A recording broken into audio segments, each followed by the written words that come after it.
Welcome once again to the Morrisania and Harlem River Railroad.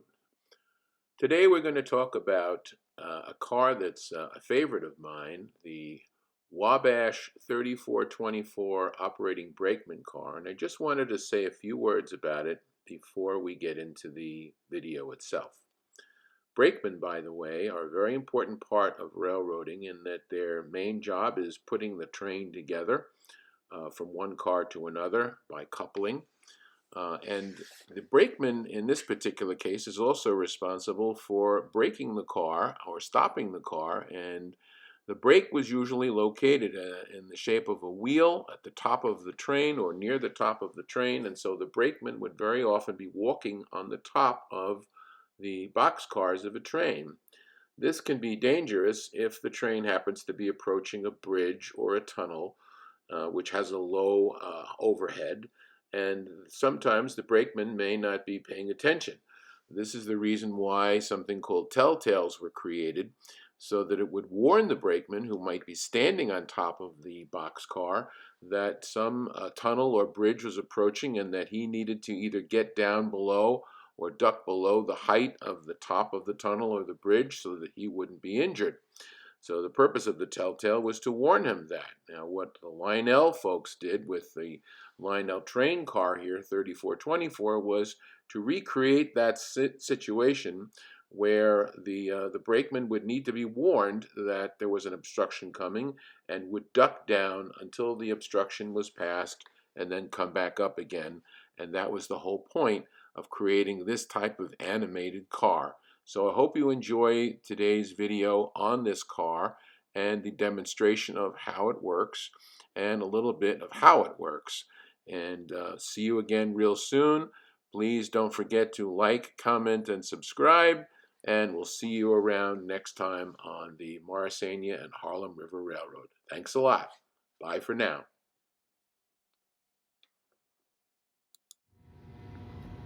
Good morning, train fans, and my special train fans, Ellie and Julian.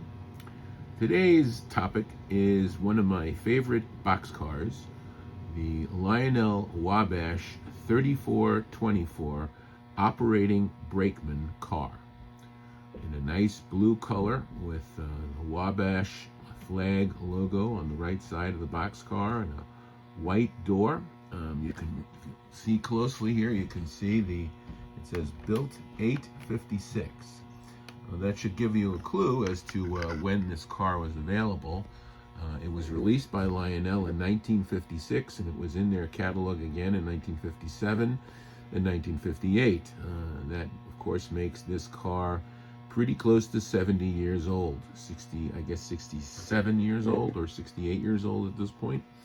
I have two of these cars, and I really enjoy them. Both of them were purchased at train shows in various states of decay, and I was able to clean them up with a little dishwashing liquid and a toothbrush, and I was able to get them working again by either replacing some of the dried out or missing wiring and using some contact spray on the solenoid that controls the brakeman there that you see on the top of the car, so that he drops down at the appropriate time and then comes back up again at the appropriate time. So this is kind of what you'd call, I guess, an action car.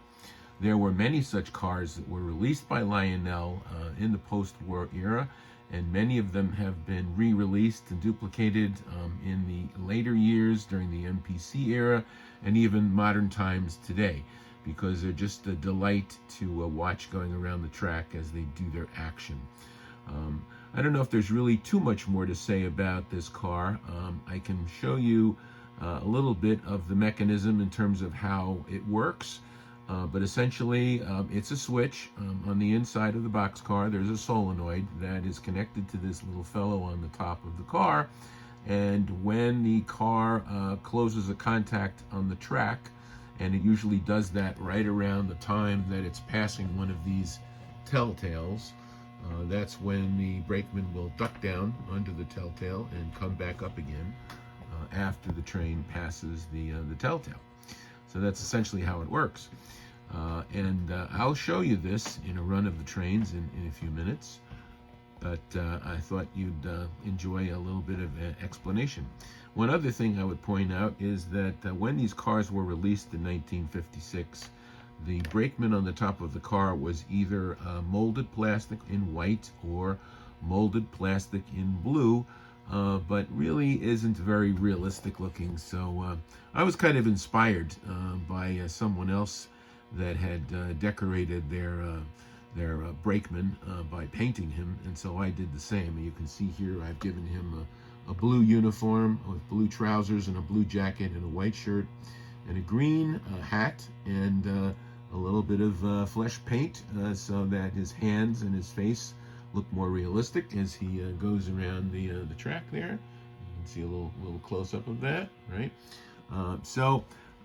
Without any further ado, I'm going to run both a normal speed and a slow motion speed so you can see the action of this brakeman as he goes up and down on the car. I hope you enjoy it. I've got some other cars similar to this that I will feature on my videos as we go along, but until then, as I like to always say in my videos, enjoy, comment, subscribe, and run your trains. Have a great day. Bye for now.